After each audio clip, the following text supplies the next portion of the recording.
After cooking up a bit of local fare with Nick and Toni's executive chef, Lauren is heading to the dining room for a little one-on-one time with the restaurant's owner, Mark Smith. Uh-oh, watch out, Mark. And it's right, the restaurateur behind some of the most famous eateries did something that you won't believe before he made his mark on the Hamptons establishment.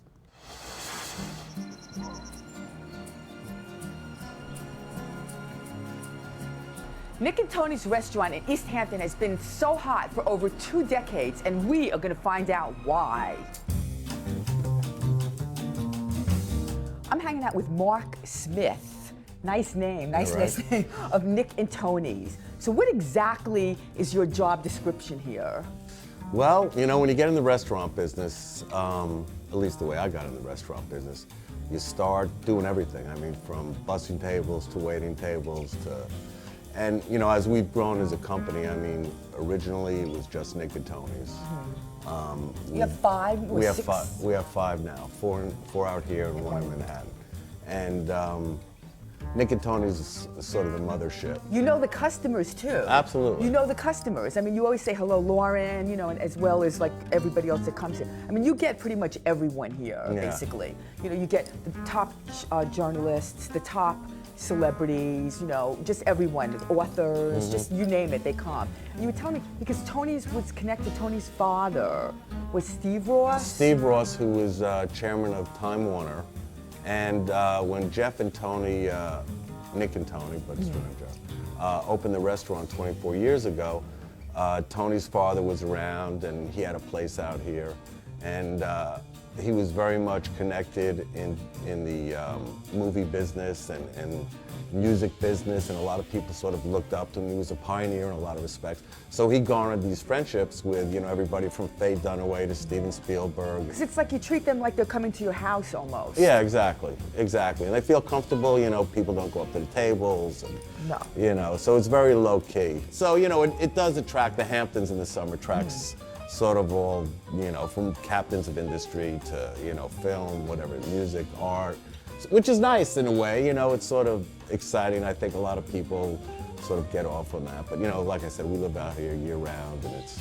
But I still think it's about the food. It comes back to the food, because no matter how famous, you know, you guys are, if the food is not good, then people are not going to come back, no matter what. And it's consistently good. So how do you work with Joe to discuss the menu? Do you kind of have arguments with him? Like, what's going on? I want this. No, I don't want that.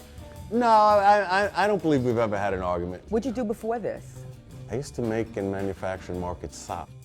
Socks? Not stock, socks. Socks, I love that. Yeah, right? I love that. What was the name of the company? Do I know it? Socksmith. Nah, we used to... Sockman? No, Socksmith. We used to make private label for like the Gap and anybody from the Gap to Calvin Klein to Kmart to Walmart, so. I love it. And so you just completely like transitioned. Yeah, just sort of, you know, decided. My folks have had a house in Montauk for like 40 years now, and just decided I wanted to change my life. And so it's the passion. I mean, you do this also because of the passion. And it's, yeah, exactly. I mean, we're totally passionate about it. And it sort of gets back to what you were just saying in terms of the food.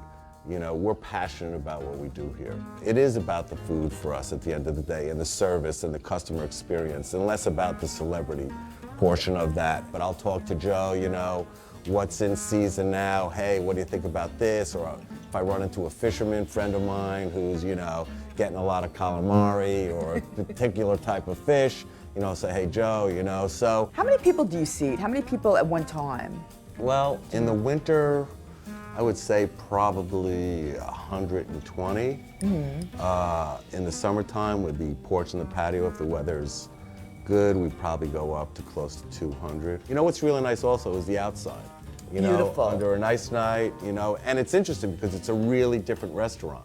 You know, you sit in here, there's sort of this energy. Yes. You know, you sit out there, there's energy also, but it's different, you know? I see Isaac Mizrahi sits out on the porch. I've seen him. It's really funny. Everybody has their own place to sit. Absolutely. So anyway, well, now I know you well. We did this interview, so now I can get a reservation, right? Yeah, absolutely. I don't know, that's questionable. Bonnie, you hear that? Thank you, Mark Smith. All right, thank you, Lauren. Fabulous. Appreciate it. I don't know about you, but I think Lauren can get a seat at that table. If Alec Baldwin can eat there, I think Lauren can. Yeah, why not? Well, Nick and Toni's is open all year round, where you'll find a heartier fare in the wintertime. And a little side note for you, the fabulous artwork that you saw, it was done by a local autistic woman who started painting in her teens on leftover package paper that her father brought home from the post office where he worked. She's now in her 40s and her work is being displayed in galleries all over. I love that. There's still more of Better to come.